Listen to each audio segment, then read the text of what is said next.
Un día más, con la gracia del Señor, proseguimos el comentario del Catecismo de nuestra Madre la Iglesia. Lo hacemos hoy a partir del punto 2094. Estamos dentro de la explicación del primer mandamiento y después de que habíamos desgranado el tema de la fe, de cómo examinar nuestra fe para ver si amamos a Dios sobre todas las cosas, habíamos examinado también la esperanza y ahora examinamos la virtud de la caridad. Dice el punto 2094. Se puede pecar de diversas maneras contra el amor de Dios. Aquí habla de distintos pecados contra el amor de Dios. En concreto, menta 5. La indiferencia. La indiferencia descuida o rechaza la consideración de la caridad divina, desprecia su acción preveniente y niega su fuerza. En segundo lugar, la ingratitud. La ingratitud omite o se niega a reconocer la caridad divina y devolverle amor por amor. La tibieza. La tibieza es una vacilación o negligencia en responder al amor divino. Puede implicar la negación a entregarse al movimiento de la caridad. Siguiente, la acedia. La acedia o pereza espiritual llega a rechazar el gozo que viene de Dios y a sentir horror por el bien divino. El odio a Dios tiene su origen en el orgullo. Se opone al amor de Dios, cuya bondad niega y lo maldice porque condena el pecado e inflige penas. Bueno, pues como veis, según la tradición católica se describen distintos pecados posibles contra la caridad. Nosotros comenzamos por el primero, el de la indiferencia, y hasta donde lleguemos. Se puede pecar de diversas maneras contra el amor de Dios. La indiferencia, dice en primer lugar. La indiferencia descuida o rechaza la consideración de la caridad divina, desprecia su acción preveniente y niega su fuerza. Quizás para entender la gravedad de este pecado, del pecado de indiferencia, igual es bueno que comencemos también por hacer una referencia a cómo la indiferencia es más grave de lo que parece, ¿no? Entre nosotros. Lo digo porque nosotros tendemos a pensar que los pecados de acción son los de obra, etcétera, son los verdaderamente graves, ¿no? Y los pecados de omisión, pues no son tan graves. Al fin y al cabo es no hacer el bien, pero tampoco has hecho nada malo, ¿eh? Entonces nosotros tenemos eso en mente. Aquí lo que es malo de verdad, lo más grave es matar, robar, etcétera. Pero vamos, los pecados de omisión, por supuesto, ¿no? Sí, son pecados, pero al fin y al cabo has dejado de hacer el bien, tampoco has hecho mal, ¿no? Luego no será tan grave. Pensamos eso ingenuamente, ¿no? Incluso en el plano humano, fijaros, eso no es así. Incluso en el plano humano. Porque no es verdad acaso que solemos decir, ¿no? En nuestra propia forma en nuestro refranero incluso, el mayor desprecio es no hacer aprecio. O sea, es decir, que tú la manera para el mayor mal que puedes hacer en la otra persona, igual ya no es, fíjate, ni insultarle, sino no hacerle aprecio. La indiferencia es el peor de los castigos. Con lo cual, tenemos que relativizar mucho eso de que no importa en absoluto, no, o como que al fin y al cabo pues no he hecho mal a nadie. No. La indiferencia es el peor de los castigos. A veces se dice, no, castígale con la indiferencia. Y en ello caemos en cuenta de que no es cierto de que el pecado de omisión sea menos grave. Puede ser más duro la indiferencia que el insulto incluso. Puede ser más duro.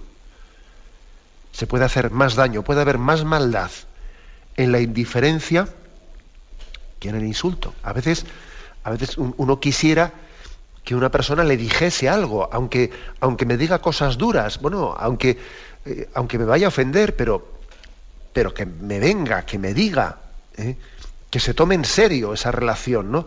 Pero que no responda con la indiferencia, porque puede llegar a ser lo más grave, lo más grave. Bueno, si esto ocurre, ¿no?, en la relación humana, Yo he querido partir de esta experiencia para que ahora la refiramos a Dios, ¿no? Y referida a Dios uno dice, bueno, la indiferencia es el desamor, ¿eh?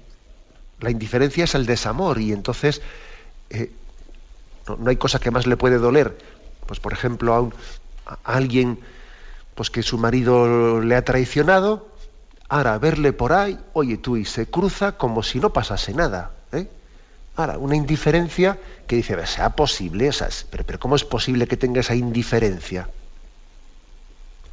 Bueno, porque es el signo del desamor. O sea, lo más grave puede ser la indiferencia. Mira, casi más valdría que le dijese algo, aunque sea ofensivo, pero esa indiferencia es signo de desamor.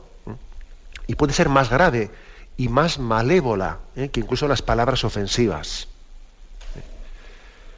Bueno, la Madre Teresa de Calcuta dijo aquella famosa frase, el mayor pecado es la indiferencia. Ese es el mayor pecado, decía ella. Es una frase pues, que se ha hecho muy famosa y que nos ha hecho reflexionar mucho, ¿no?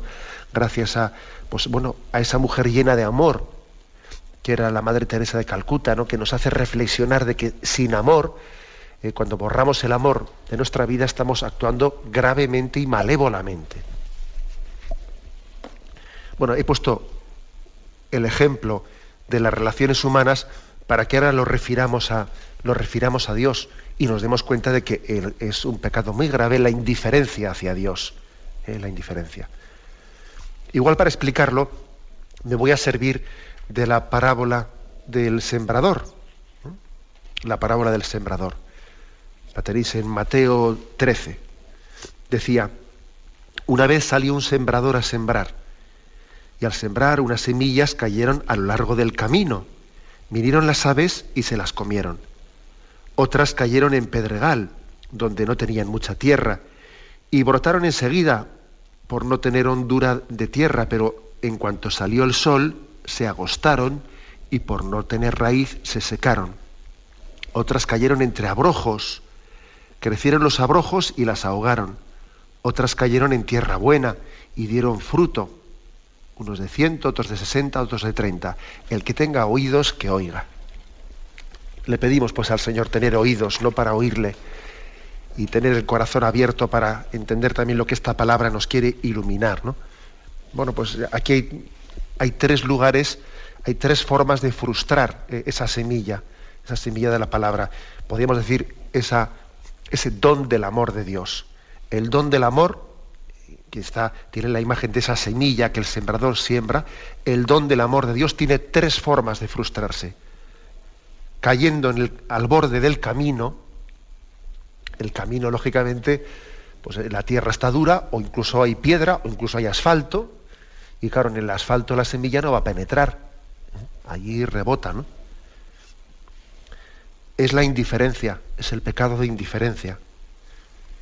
A diferencia de la semilla que cae entre abrojos, entre zarzas, decimos nosotros, entre zarzas, y claro, ¿qué ocurre? Que crece la semilla, crece el trigo, pero también crecen las zarzas, ¿no? Y entonces crecen las dos.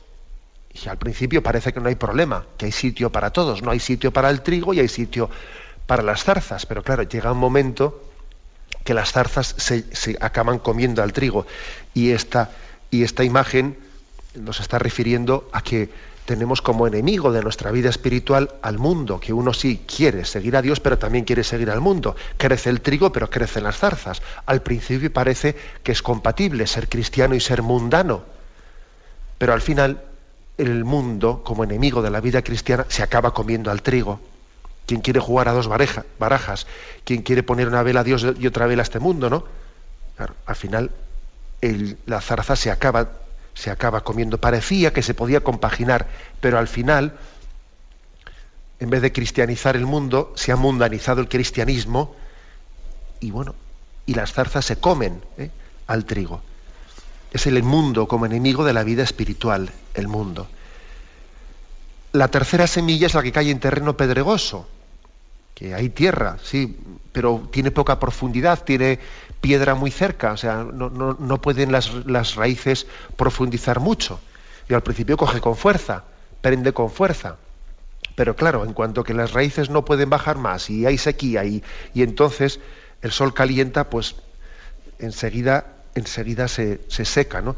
Y es la imagen de la carne, mundo, demonio y carne, la carne como enemigo de la vida espiritual, la falta de perseverancia, el no abrazar la cruz, la alergia a la cruz, de alguna manera la incapacidad de agarrarnos a ella y seguir a Jesucristo. Sí, comenzamos con mucha fuerza, pero en cuanto que vemos que hay sufrimiento, en cuanto que vemos que hay que abrazar la cruz, ahí nos cansamos y lo dejamos ya.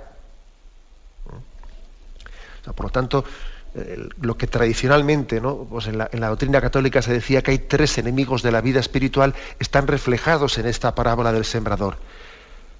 El mundo está reflejado en la imagen de las zarzas que crecen junto al trigo y acaban comiéndose al trigo.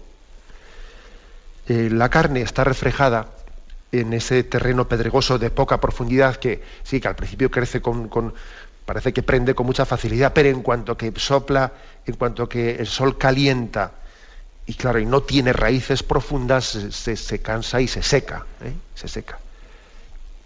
Y por tanto, nosotros, y si yo estoy ahora subrayando esta parábola, es para que caigamos en cuenta que de los 3 enemigos de la vida espiritual, mundo, demonio y carne, precisamente el demonio es el que se refiere en esta parábola a esa semilla que cayó al borde del camino, en un lugar en el que la tierra no estaba abierta a recibir la semilla, era puro asfalto. Y lógicamente esa semilla es robada por el maligno, según dice el mismo Jesús en la interpretación que da la parábola, es robada por el maligno. Es decir, este es el pecado de indiferencia. La semilla cae y no hay tierra para acogerla. Está totalmente endurecida, le rebota, como se dice popularmente, ¿no? Le rebota, no hay capacidad de acogida a esa semilla. Decía Gironella, decía, me temo que Satanás conquiste el mundo precisamente a través de la indiferencia. Y claro, y este es el drama, ¿no?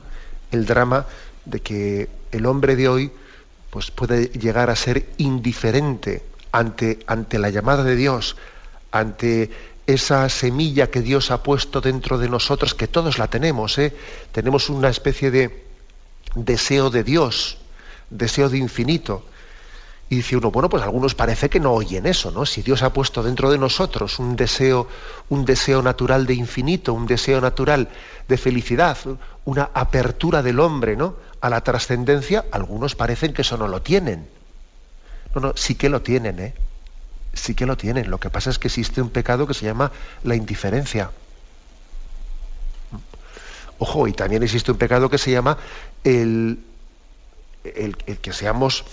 que no seamos valientes evangelizando, yendo y proclamando el evangelio y llegando a esas personas y suscitándoles también, ¿no?, pues el cuestionamiento y suscitándoles la llamada en nombre de Dios y lanzándosela. O sea, puede ser un pecado nuestro por no evangelizar como debiéramos de evangelizar también, pero que no nos quepa duda que todos tenemos dentro de nosotros una semilla de Dios, una semilla que llama a Dios, que nos da un deseo de trascendencia. La tenemos todos. Hemos sido creados por Dios de esta manera, abiertos a la trascendencia, abiertos al infinito, abiertos a Dios. El hombre ha sido creado con hambre de Dios. Ahora, ¿qué ocurre? Que ese hambre de Dios, claro, también se le puede saciar de mala manera, ¿no? Igual que las madres le dicen a los niños, oye, no comas tantas chucherías y tantas bobadas que luego llegas a casa y no comes. Claro, si te estás quitando el hambre con bobadas de esas, luego llegas a casa y cuando hay un plato para comer como Dios manda, no tienes hambre. Ojo, también ocurre eso. O sea, que hemos sido creados con un deseo de infinito y con un deseo de trascendencia, con hambre de Dios, pero a veces ese hambre de Dios lo que hacemos es saciarla de mala manera con tonterías y luego, claro, el hombre se queda adormilado, ¿no?, anestesiado en ese deseo de trascendencia, ¿no? Eso sí que es el opio del pueblo. El opio del pueblo es el que nosotros estemos anestesiando ese hambre de Dios, esa sed de infinito que tenemos dentro de nosotros, anestesiándolo, pues eso, ¿no?, con pan y circo, anestesiándola con comer y beber y escuchar un poco de música y ponerme los Wallman pues en las orejas para que no me distraiga nada y estar yo a lo mío, ¿no? O sea, existe también esa tentación en esta sociedad, ¿no?, que está como adormilando esa llamada de Dios. Lo vemos, lo estamos viendo, que es la situación de un cierto pasotismo en nuestra cultura, que no quiere hacerse preguntas por la trascendencia. Está muy extendido entre nosotros. Es el no querer hacerse preguntas. No me quiero comer la cabeza. En el fondo, es quien así obra, ¿no?, con indiferencia, ahogando esa llamada que tiene dentro de su ser, ¿no?, hacia Dios. Quien actúa así está renunciando a ver la realidad. Es la estrategia del avestruz, ¿no?, de quien se dice que cuando se ve atacada o en peligro opta por meter la cabeza debajo del ala y pensar que como ella no ve nada, pues ya pasará el peligro, ¿no? O sea, es decir, es no querer preguntarse, no querer hacerse preguntas. ¿Y qué hay más allá de la muerte? Yo no sé. Y bueno, ¿y qué ocurre? Pues que las preguntas trascendentes se las toma con indiferencia. Ahora, también hay que decir que existe todo un montaje alrededor nuestro que eso lo hace posible, ¿no? Un montaje de consumismo, de materialismo, que nos engaña fácilmente, ¿no? Un montaje que parece que está hecho para no pensar. Podría ser perfectamente el lema de esta sociedad: consume y calla. Venga, tú consume y calla y mira, y si tienes un mal momento, pues te pones un poco música así muy fuerte, y así se te pasa esa tentación que has tenido de pensar. Porque parece, ¿no?, que tal y como está esto montado, a veces pensar es una tentación. Y entonces uno, pues mira, se mete en el jaleo diario, se mete en la marcha de fin de semana, mira que al fin y al cabo ya queda menos para el viernes, ya queda poquito, y entonces se nos va pasando, ¿no? Y entre la televisión, pues el internet, los vídeos, lo otro, se nos va aliviando la semana y ya llegará el fin de semana. Es así, es así, ¿no? Y así uno dice, para no comerse la cabeza, como dicen algunos, para no hacerse preguntas molestas, ¿no? Existe, ¿no?, este riesgo de todo un montaje que parece que está ayudando a la indiferencia. Ahora, lógicamente esta postura es una postura insensata, y lo digo en el sentido etimológico y literal de la palabra, insensata, es decir, sin sentido. Es vivir, tirar para adelante, renunciando a buscar el sentido de la vida. Y para no sentirse incómodo, pues uno sencillamente se deja manipular por una sociedad de consumo para que así no me sienta incómodo, ¿no? Ahora, ¿qué ocurre? Pues ocurre que el Señor también tiene muchas maneras de salir a nuestro encuentro. Y aunque nos escondamos de muchas maneras, Él también sale a nuestro encuentro, de muchas formas, ¿no? En acontecimientos ante los cuales ya no podemos esquivarnos las preguntas, como la muerte de seres queridos y situaciones claves en nuestra vida, fracasos o momentos de gracia también, ¿no? Cuando nace un hijo, hay momentos en los que, por mucho que intentemos evadirle a Dios y escondernos, ¿no?, y refugiarnos en la indiferencia, el Señor también, gracias a su bondad, es insistente, ¿no? Es insistente. Y también algunos han hablado de la neurosis de la almohada del domingo. ¿Qué quiere decir? Que cuánta gente también ha estado suspirando por el fin de semana, llega el domingo a la noche y dice, y otra vez volver a empezar, pero ¿qué sentido tiene esta vida? Y hay momentos en los que nos llegamos a preguntar esto, ¿y qué sentido tiene esta vida, no? Y entonces es cuando el Señor está tocando nuestro corazón, que se había pertrechado, ¿no?, se había refugiado en la indiferencia, y nos hace entender el sinsentido, ¿no? El sinsentido de la vida refugiada en la indiferencia, ¿no? Uno no puede responder ante la pregunta del sentido de la vida y el más allá de la muerte y quién me ha creado y qué sentido tiene mi vida, diciendo, bueno, pues no sé, no me importan a mí esas preguntas no me importan, pero ¿cómo que no te importan? Vamos a ver. ¿Cómo que no te importan? Esas preguntas, que alguien diga que no le importan, que no me importa quién me ha creado, que no me importa qué hay más allá de la muerte, que tú digas eso es un signo de enfermedad del corazón. porque es absurdo. Hombre, a mí no me importa quién gane la liga, a mí no me importa, claro, porque son cosas indiferentes. A mí, al fin y al cabo, ¿qué más me dará? ¿Quién gane la liga? ¿O qué más me dará esto que el otro? Yo de eso ni como, ni bebo, ni eso a mí no me afecta. Pero ¿quién me ha creado? ¿Qué sentido tiene esta vida que hay más allá de la muerte? Hombre, eso me afecta mucho, ¿no? Entonces, yo ante esas preguntas, que yo me muestre indiferente, eso revela una enfermedad del corazón. Fijaros que decía Nietzsche, que es un filósofo nada cristiano, por cierto, ¿no? Pero por lo menos era un hombre que se cuestionaba y no era indiferente, ¿no? Y se preguntaba radicalmente el sentido de la existencia, ¿no? Desde luego no era un pasota, ¿no?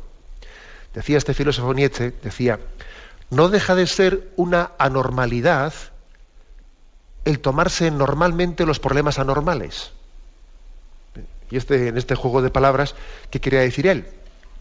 Hombre, que desde luego es signo de una sociedad enferma, es anormal, el que se tome como si no pasase nada, pues las cuestiones claves de la vida, ¿no? Pues ¿quién ha creado este mundo? ¿Y quién más allá de la muerte? ¿Qué sentido tiene mi vida? ¿Qué más dará?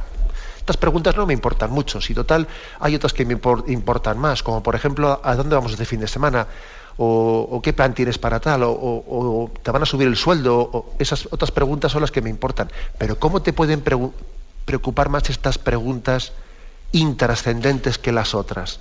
Y eso es signo de anormalidad, es signo de que el corazón está anestesiado.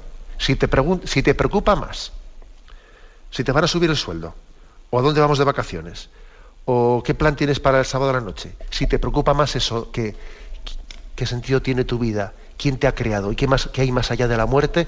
Es que tu corazón está enfermo, ¿eh? Esa indiferencia muestra pues una enfermedad, ¿no? O un pecado grave, claro, un pecado grave.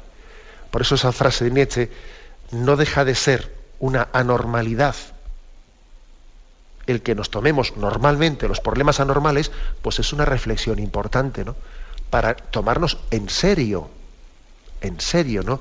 Los problemas de la vida. Es una llamada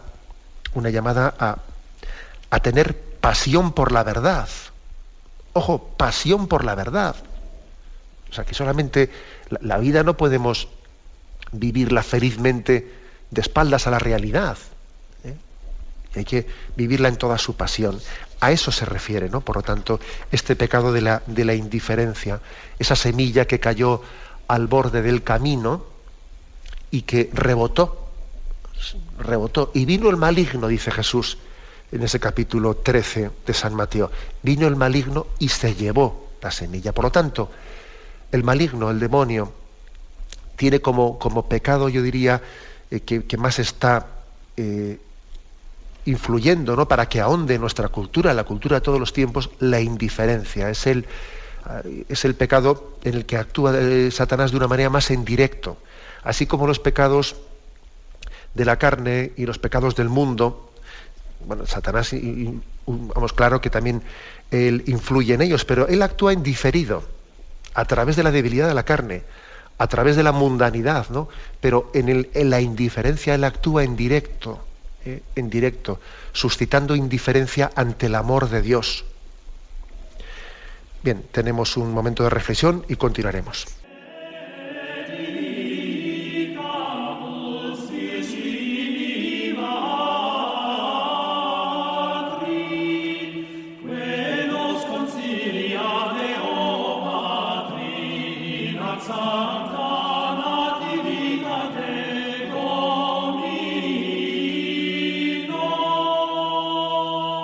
Continuamos en esta edición del Catecismo de la Iglesia Católica explicando el pecado de la indiferencia como uno de los pecados ante el amor de Dios, ante la caridad de Dios. Creo que también existe en los momentos actuales un gran aliado del pecado de la indiferencia, un gran aliado, que es el relativismo, el que, bueno, sencillamente, pues, nuestra cultura no valore la verdad, incluso la ponga bajo sospecha. A veces en la cultura actual, me lo habéis oído más de una ocasión, pero creo que es muy importante subrayarlo, en la cultura actual la fe en la verdad es puesta bajo sospecha, como diciendo que eso es fundamentalismo, que es soberbia. Como si aquellos que creyesen en la verdad, que creyesen en la revelación, estarían cayendo en un pecado de soberbia. Claro, se creen poseedores de la verdad, ¿no? Y entonces, claro, pues parece que lo humilde sería, pues oye, mira, que alguien no cree en el fondo, yo no me creo en posesión de la verdad, cada uno tiene su verdad, y entonces, pues mira, yo para mí esto, para ti lo otro, y eso sería lo humilde. Pero claro, creer en la revelación, creer en que Dios ha hablado, creer en que Dios es el mismo para todos, pues entonces eso es soberbio. Es soberbio. Entonces el relativismo se presenta curiosamente se presenta bajo piel de bondad, ¿no? Bajo piel de humildad, ¿no? De tolerancia, de convivencia, de paz, ¿no? Así se presenta el relativismo, ¿no? ¿Qué ocurre? Pues que es increíble, ¿no? Porque es tener la capacidad de vender una burra, vamos, como si fuese pues un caballo de carreras, ¿no? Es una capacidad de mentirnos culturalmente tremenda, ¿no? Porque vamos a ver, ¿quiénes somos nosotros para decirle a Dios cómo tiene que hacer las cosas? Y si Dios, como Padre, si Dios en su bondad y en su misericordia, Él decide, como ha decidido en la revelación, ¿no? Él decide hablar al hombre y descubrirse y acercarse a Él, hacerse hombre, caminar junto a nosotros. Y si Dios en su bondad nos quiere hablar y si nos quiere descubrir, entonces ¿qué pasa? Nosotros vamos a decirle, no hagas eso, no hagas eso. No hagas eso porque entonces nos fastidias el relativismo. Nos fastidias el relativismo, que nosotros no queremos que haya una verdad absoluta. Oye, pero Dios es la bondad, Dios es el amor, Dios se acerca precisamente para preservarnos de nuestra ignorancia, porque Él está viendo cómo estamos dando, pues vamos dando tumbos, ¿no? Como se dice, no acertamos a conocer el sentido de la existencia, y por pura misericordia y bondad Dios decide acercarse a nosotros, darse a conocer, ¿no? Hablarnos, que es una bondad de Dios, ¿no? Pura misericordia hacia nuestra situación en la que el hombre está perdido, ¿no? Y ha perdido la capacidad de conocer la verdad, ¿no? Y Dios en su bondad se revela, y a nosotros eso que nos parece mal, ¿o qué? El cristiano no es aquel que posee la verdad, más bien es la verdad la que le posee al cristiano. Nosotros no somos dueños de ella, es ella la que es dueña de nosotros, que es muy distinto. Por lo tanto, lo soberbio no es creer en el amor de Dios. Lo soberbio es no aceptarlo, no creerlo, diciendo, no vengas a mí como a imponerme lo tuyo. No, ya veré yo a qué tengo que adherirme y a qué no en cada momento, según me convenga, según mi ideología, según me parezca. Es curioso, que esta cultura tiene la capacidad de vender las cosas, vamos, con una imagen totalmente contraria a lo que son en realidad.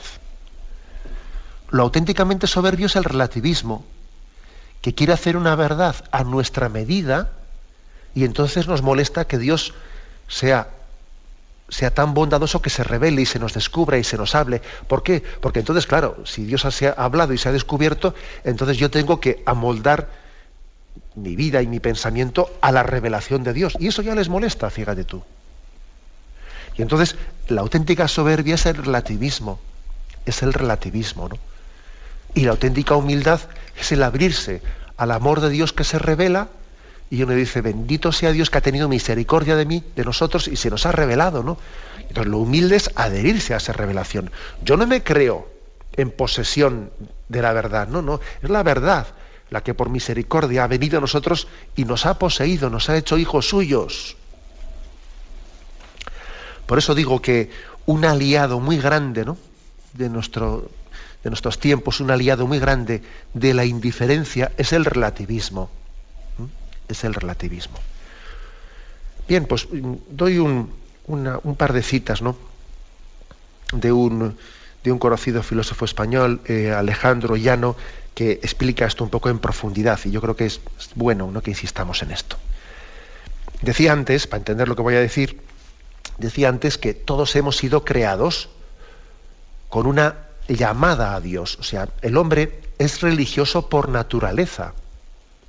Dios, al crearle, como es imagen y semejanza de él, ha dejado inscrito en su naturaleza una llamada incluso natural. O sea, naturalmente el hombre, antes de recibir la predicación, tiene una llamada de Dios en su propia naturaleza, ¿no?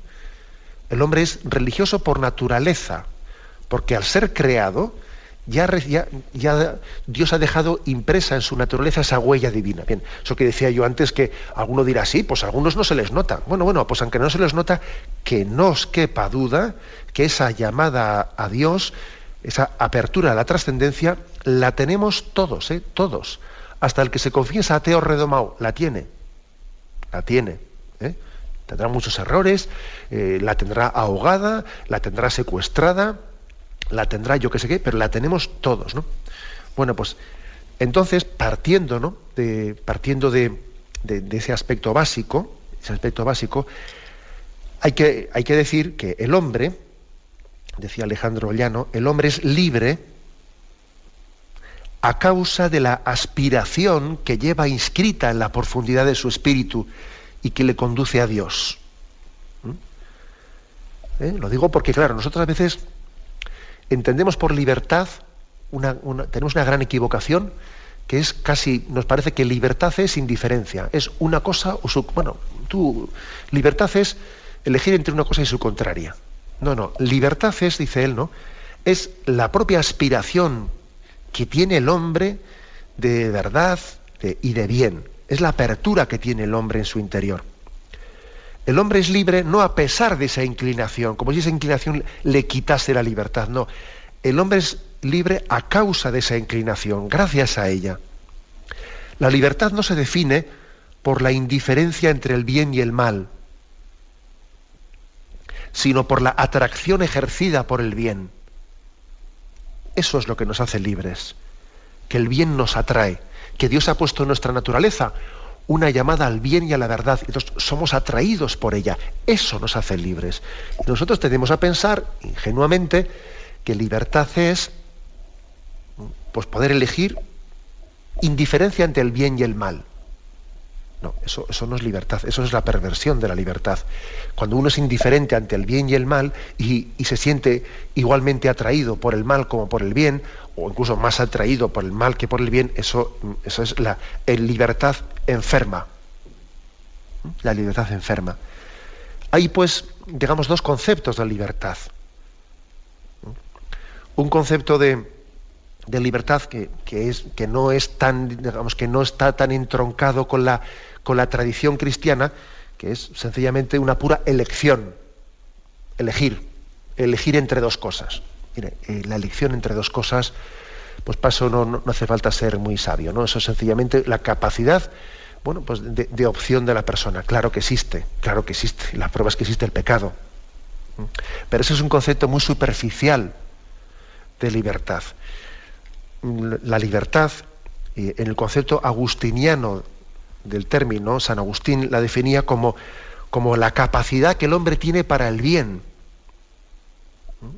La libertad no es indiferencia ante el bien y el mal, sino el ser atraído, ¿no? El que el hombre es atraído por el bien y tiene la capacidad de conducirse hacia ese bien por el que es atraído. Eso es libertad. La prueba, yo lo he dicho esto como argumento en muchos lugares, ¿no? Que creo que es un argumento, pues la prueba de que la auténtica libertad es esto y no lo de meramente elegir entre dos cosas. La prueba de que esto es la libertad es una cosa bien clara. ¿En el cielo seremos plenamente libres? Sí, allí seremos plenamente libres. ¿En el cielo podremos pecar? No, en el cielo es imposible pecar. Entonces, no somos libres en el cielo, ¿no? Sí, somos libres. Lo que pasa es que el concepto que tenemos nosotros de libertad es que es de pitiglas, como se dice. Es un concepto pues muy superficial. En el cielo seremos plenamente libres y allí no podremos pecar, lo cual quiere decir que tenemos que purificar mucho el concepto que tenemos de libertad. La libertad es, pues, la capacidad que tiene el hombre de responder a esa atracción que tiene que el bien ejerce en nosotros. Somos atraídos por Dios. Y libertad consiste en poder responder a esa llamada. Y Dios nos ha dado un entendimiento y una voluntad para poder responder a esa llamada. Eso es ser libre. Esto es importante, ¿no? Es importante esto, porque así nos libramos de un relativismo, ponemos resistencia a un relativismo que es muy importante responderlo, porque es que si no caemos en el pecado de la indiferencia, somos indiferentes, ¿no? Pues también otra cita de este mismo autor es la siguiente, ¿no? Decía él: el pluralismo no equivale en modo alguno al relativismo, como nosotros muchas veces pensamos, o por lo menos así se transmite entre nosotros, ¿no? El pluralismo no equivale en modo alguno al relativismo, ni tampoco la actitud de diálogo, que es importante, que entre nosotros tiene que haber un diálogo con los que piensen distinto, ¿eh? El diálogo no es lo mismo que indiferencia. El hecho de que yo dialogue con otras personas, etcétera, no quiere decir que me dé lo mismo. Todo lo contrario. Es más, si gracias al pluralismo podemos y debemos de dialogar, es porque en el fondo creemos en una verdad objetiva y tenemos la esperanza de también poder acceder a ella. Y yo, cuando dialogo con otra persona, tengo la esperanza de que también esa persona pueda conocer esa verdad que yo pretendo presentarle. Y también, lógicamente, yo estoy abierto a conocer la verdad que esa persona me pueda descubrir. O sea que no planteemos el pluralismo como sencillamente, bueno, pues es una indiferencia aquí, cada uno con lo suyo. No, el pluralismo es un camino hacia el diálogo, y el diálogo es un camino hacia el descubrimiento de la verdad. Y esto hay que afirmarlo, afirmarlo como antídoto frente a la indiferencia, que, como decía antes, es el mayor de los pecados, decía la Madre Teresa de Calcuta, ¿no? El mayor de los pecados. Recientemente el Papa Benedicto XVI, en la fiesta del Corpus, predicaba algo muy, yo diría, muy intuitivo. A veces en palabras muy sencillas se dicen cosas muy profundas, ¿no? Y decía él, ¿no? Dios nos ha hecho libres, pero no nos ha dejado solos. A mí me llamó la atención esa frase tan sencilla y tan precisa del Papa, ¿no? Decía: Dios nos ha hecho libres, pero no nos ha dejado solos. ¿Qué quiere decir esto, no? Que claro, nosotros entendemos la libertad. Ahora, Dios te ha hecho libre, pues venga, tú ahora por tu cuenta, ¿no? Como que entonces tú ya no hay ningún camino. Tú te construyes el camino a tu medida, ¿no? Eres libre, luego, pues en vez de decir la verdad nos hará libres, la libertad nos hará auténticos, ¿entiendes? Pues yo con mi libertad me hago una verdad a mi medida. Claro, es que el Papa no podía ser más sencillo y más preciso a la vez. Dios nos ha hecho libres, pero no nos ha dejado solos. Es decir, Él te acompaña para que tu libertad sea bien ejercida en la atracción hacia el bien y no hacia el mal. Él te acompaña como compañero de camino. Él es el camino también que conduce al Padre. Él nos marca el camino de los mandamientos, que los estamos explicando ahora, por cierto, ¿no? Estamos en el primer mandamiento. Él nos marca el camino de los mandamientos. Él me ha hecho libre, pero no me ha dejado solo.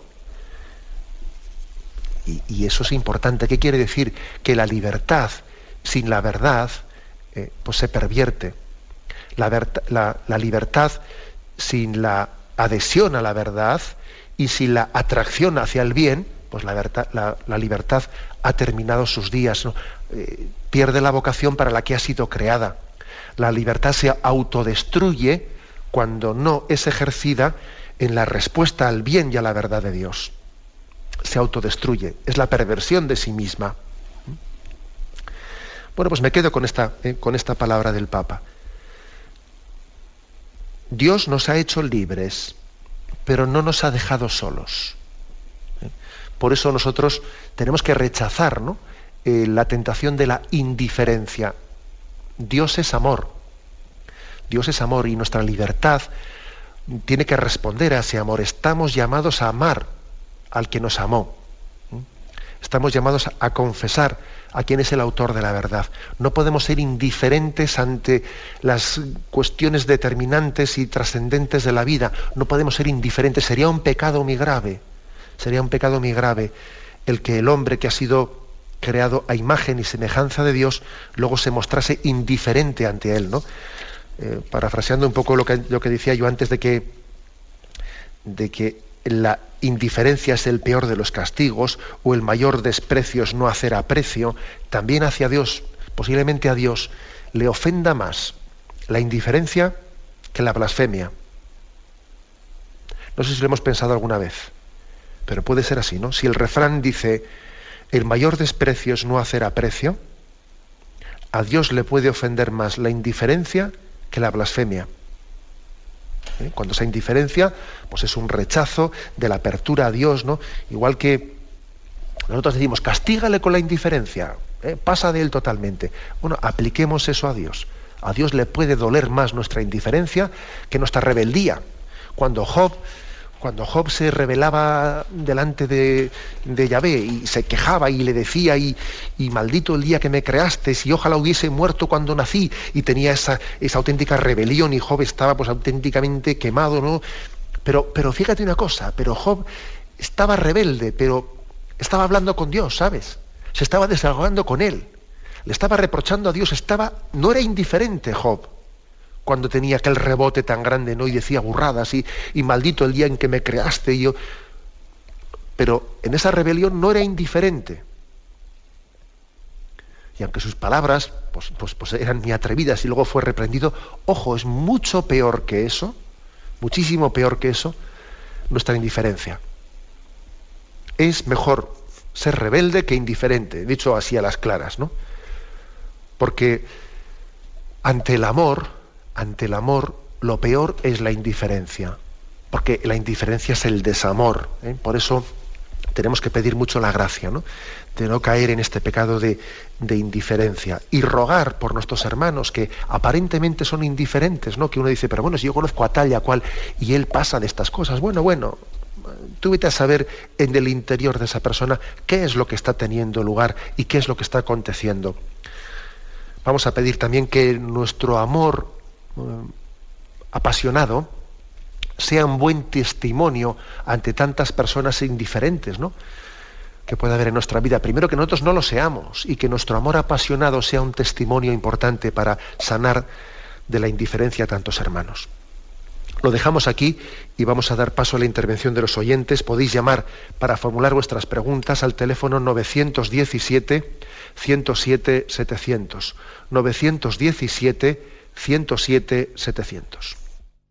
Sí, buenos días. ¿Con quién hablamos? Buenos días, desde Cádiz. Adelante. Eduardo. Paz y bien, padre. Paz y bien. Yo a veces me agrada por la claridad y la libertad con que usted habla hoy, y ojalá fuera así siempre. Pero yo siempre he tenido en parte como cierta duda algo cuando he querido expresar al mundo entero ya lo que el Señor ha hecho en mí y está haciendo en mi vida. Entonces yo tenía a veces la duda, porque la misma persona a veces, el pudor humano, parece que frena este avance de cuando uno se siente libre y quererlo expresar, contando la convivencia que yo he tenido, ¿no? Gracias al corazón de Jesús. Y entonces he visto con el paso del tiempo cómo verdaderamente Satanás se vale de muchos medios, se oculta de muchas formas, y para engañarnos e impedir que esta libertad verdadera que Dios nos da la podamos llevar a la práctica. Y entonces se debe de manifestar lo que uno está experimentando con la gracia de Dios, o hay que callar, como dicen a veces algunas personas. Uh-huh. De acuerdo, hombre, pues la verdad es que evidentemente estamos todos llamados a dar testimonio, sin duda alguna. Es verdad también que el testimonio podrá tener grados y formas, que también a la hora de testimoniar, pues sí, podemos y debemos hacer un juicio de prudencia, de decir, a ver, vamos a ver, pues igual también ante estas personas en las que estoy, pues igual pues tengo que dosificar el testimonio, pues que igual si les hablo a estas personas en concreto de una determinada vivencia interior, posiblemente pues también sea un poco lo que dice, con perdón de la expresión, que es un poco así lo que dice el Evangelio, que no se puede echar perlas a los cerdos, o sea que también hay que ver qué capacidad hay en un ambiente determinado de recibir un testimonio. O sea, quizás hay que dosificarlo dependiendo de aquellos antes quienes estoy. Eso lo hacemos también los predicadores, ¿no? Que no predicamos igual ante un auditorio que ante otro, que cuando vamos igual se nos invita a una universidad, así pública, a dar una conferencia, lo que sea, pues tú también intentas adaptar tu discurso y tu testimonio pues a un auditorio conforme un poco a su capacidad de entender algunas cosas. Bien, eso es cierto, pero eso no quiere decir que uno deje de testimoniar, ¿eh? Siempre tenemos que ser testigos, aunque luego también pues, bueno, pues existe un don del Espíritu Santo, un don de consejo, que también nos ayuda a intentar adaptarnos, intentar llegar al corazón concreto del hombre que está ante nosotros, ¿no? Que también es una especie como de pedagogía en el testimonio, pedagogía en ello. Adelante, damos paso a un nuevo oyente. Buenos días. Monseñor. Sí, buenos días, le escuchamos, sí. Vamos a ver, yo quisiera saber qué se puede hacer cuando una persona se siente agredida en una congregación que es maravillosa, porque yo lo sé, pero tiene que haber alguien que está confundiendo las cosas y me siento calumniada, me siento muy mal y no sé qué hacer, porque yo amo la justicia y la verdad y el honor de Dios, y yo soy incapaz de hacer nada que no deba. Entonces yo no busco nada en ninguna persona consagrada ni en nadie, y yo estoy sufriendo un malentendido, porque estoy segura de que todo el mundo es muy bueno, pero hay alguien que yo no sé, que ve las cosas como no son, y no quiero hacer daño a nadie, pero que tampoco me lo hagan a mí. De acuerdo, le respondo por la radio. Yo creo que el oyente, pues hombre, trasluce en su pregunta pues un estado pues de estar igual en un problema concreto, etcétera, ¿no? Y igual, pues bueno, de todas maneras yo creo que ha dicho algo muy importante. Ha dicho algo que estoy seguro de que tampoco existe una maldad en esas incomprensiones, y eso muchas veces ocurre, ¿eh? A veces pues sin maldad alguna se pueden dar ciertas incomprensiones que pueden ser dolorosas, etcétera. Yo le daría 2 o 3 consejos, ¿no? Uno primero, el hecho de que partiendo de este convencimiento último, pues también tenga usted paz interior, porque también en las incomprensiones el Señor nos purifica, nos lima. Sí, claro, es que nosotros cuántas veces hablamos de la cruz, y luego, claro, cuando nos viene encima, pues nos escandalizamos de ella, ¿no? O sea, tengamos paz. Si estamos unidos a Él, las pequeñas cruces de la vida, pues yo pienso que son medicinales. Eso es lo primero. Lo segundo, pues hombre, pues que también tenga usted la apertura del corazón, la apertura del corazón ante quien debe de tenerla, porque a veces cuando existe algún problemilla en la vida comunitaria, pues uno se desahoga igual con este y con el otro, y se puede hacer daño y se puede sembrar cizaña. Tenga usted confianza en la persona a la que Dios le ha puesto con la autoridad en su vida comunitaria, y ábrase a ella, y abra su corazón, y ábralo con paz, y luego pues con el consejo que le den, etcétera, quede usted en paz, que yo creo que también a veces somos tentados por el demonio de hacer de granos de arena montañas. Eso ocurre mucho, que nos podemos agobiar, ¿no?, por cuestiones que de alguna manera, pues en nuestro pequeño mundo las estamos enfatizando tanto, y claro, en nuestro microclima, pues una pequeña cuestión nos puede resultar súper agobiante, ¿no?, cuando uno la ve desde fuera y dice, pero hombre, si no es para tanto, ¿no? O sea, es decir, no permitamos, ¿no?, que el tentador de alguna manera nos quite el gozo y la alegría interior de tantísimas cosas por pequeñas cuestiones, ¿no? Luego vívalo de esta manera, que estoy convencido que el Señor le va a bendecir. Adelante, damos paso a un siguiente oyente. Buenos días. Señor. Buenos días, le escuchamos. Pues mire, yo era sobre la indiferencia. Sí. Y eso me ha impactado a mí, porque hay una vecina mía que, sin saber cómo ni por qué, pues me trata indiferente cuando hemos estado muy unidas. No sé si es que yo me he unido mucho a Radio María y me he alejado mucho de ella, o que he hecho una reforma en la casa, no sé. Y creo que soy yo la que lo estoy haciendo malamente, pero yo lo hago muy bien, creo. Porque yo me habla, le contesto. Me dice, le contesto. Han operado a mi hermano, no se ha preocupado. Me pasan mil cosas, se pasa por la puerta y puede esquivarme y no me habla. Entonces yo creo, cuando ha dicho usted lo de la indiferencia, pues creo que yo lo estoy haciendo mal. Yo no quiero que el Señor se enfade conmigo, pero yo creo que a ella la que no quiere nada conmigo. Mire, un consejo que yo le daría es que en ese tipo de situaciones hay que intentar no cultivar la hipersensibilidad, ¿no? A veces uno puede tener una tendencia en la que es muy sensible para captar todos los desprecios que se nos pueden hacer. Hay personas muy sensibles que cualquier pequeño desprecio de esos lo capta, pero vamos, enseguida, ¿no? Pues yo creo que es bueno también intentar sanar esa hipersensibilidad, intentar sanarla, ¿no? O sea, es decir, no estar siempre haciendo lecturas, fíjate, ha pasado por aquí, ha pasado por allá. O sea, ese es el primer consejo. El primer consejo. No hacer una lectura así de cualquier cosa que ocurra en clave de, mira, aquí me ha faltado, aquí tal, aquí cual. No, sino ser un poco, trascender las pequeñeces. Yo creo que eso es importante, ¿no? Y al mismo tiempo, pues yo creo que la manera también de superar estas cosas es tener una mano tendida, tener una mano tendida, que esa persona sepa que por parte de usted, pues siempre va a estar dispuesta, porque sabe que la saluda de una manera cariñosa, sabe que tiene la mano tendida, sabe que tal, que cual, ¿no? Y sabe perfectamente esa persona que cuando quiera, pues puede tener el camino abierto de acceso a uno, ¿no? Porque usted se lo ha demostrado que cuando se ha cruzado con ella, o sea, tal o cual, le ha saludado cariñosamente. Entonces, bueno, ella sabe que cuando venga hacia nosotros tiene el camino abierto. Bueno, pues ya está, yo ya no le daría más vueltas. Intentar no ser hipersensible y tener esa mano tendida. Y a partir de ahí no liarse la cabeza más de lo necesario. Y rezar por esa persona, por supuesto, ¿no? Rezar por esa persona, que eso también siempre es el fundamento de sanar nuestras relaciones personales. Aunque sea brevemente, damos paso a una última llamada. Buenos días. Buenos días. Buenos días, adelante, escuchamos. Sí, Padre Munilla, paz y bien.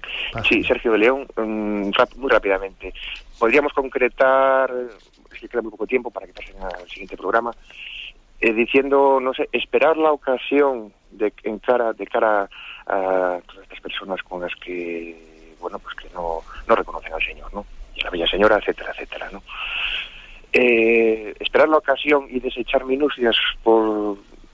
No sé si me explico. Lo he sintetizado mucho porque, bueno, queda muy poco tiempo y, bueno, para que no se apure, ¿no?, con la finalización del programa.